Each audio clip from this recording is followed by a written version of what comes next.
common types of malfunctions na na-encounter natin kapag pumuputok tayo.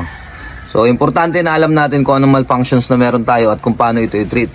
So, gagamit tayo ng dummy bullets, yan, snap caps and dummy bullets para sa video na to. So, ang una nating malfunction ay ang dad bullet or dad ammo. So, snap cap. Gusto ko na. Pag engage natin ang target, dad, ang treat dito ay rack mo lang ulit yung slide to get fresh ammo from the magazine, then engage your target. Ang nagiging dahilan lagi nito ay light strike yung ating hammer or yung ating striker, so hindi niya napapalo ng tama yung primer. Or pangalawa naman is sobrang tigas naman nung primer na nagamit nung reload, kung reload ang pinuputok natin. Pangalawa nating malfunction ay stovepipe. So yan, andito yung basyo sa ibabaw, naipit yung pa-eject na basyo, then nandun na yung fresh ammo. Ang trick dito ay kalimitan chop inward lang. Pag chinap inward mo, magpo-forward na, magpipid na siya ng ayos, or i-rack mo lang yung slide ng konti para mag-load ng panibago. Pero pinakamabilis, kung umi-engage ka, nag-stovepipe, chop inward mo lang, tapos engage your target. Pangatlo nating malfunction ay double feed.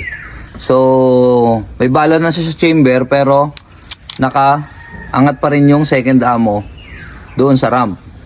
So, hindi siya bababa. Ang treatment dito is slide lock nyo yung slide. Yan, ito. Angat yung slide lock. Then, release your magazine para mahulog yung isang ammo. Or kung hindi naman mahulog, ay bala doon sa loob. Slide down nyo lang. Then, pasok. Engage your target. Sunod naman natin ay slide not fully home. Yan. So, hindi naka-fully home yung slide natin. So, hindi rin siya puputok. Ang trick dito ay push forward lang. Itong slide, push natin. Yon. Then, engage your target. Kung hindi man siya mag-push, i-rack nyo lang yung slide to get fresh ammo. Itong slide not fully home, ito ang malimit na nagiging malfunction nila. Maraming dahilan kung bakit nagkakaganito. Pwedeng naiipit nila yung slide kapag pumuputok sila. Yung thumb nila is naka-alalay sa slide. So, pagbalik ng slide, mabagal, hindi niya na limit yung tamang cycle. Isa yun sa dahilan. At ang isa pa naman is yung buntis yung bala. Kapag buntis na yung bala, yung basyo pala, pag buntis yung basyo, hindi talaga siya mag-fully home. So, ang treatment doon is, i-eject mo na yung buntis na bala. So, matigas siya i-eject, hindi mo siya kaya ng ganito. Hawakan mo siya ng ganito, dito. Then, paluin mo tong ilalim ng beaver tail. Huwag dito sa beaver tail kasi masugatan ka. Dito, eject mo, ganyan.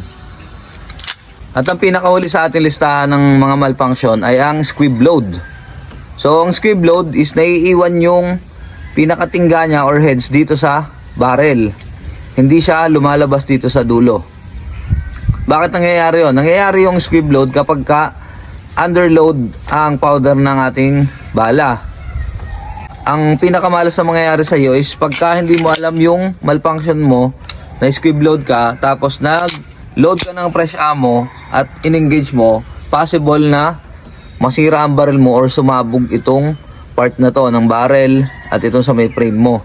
Puputok yung puwet ng basyo kasi ang pressure niya is pabalik imbis na paharap. So, total malfunction yon.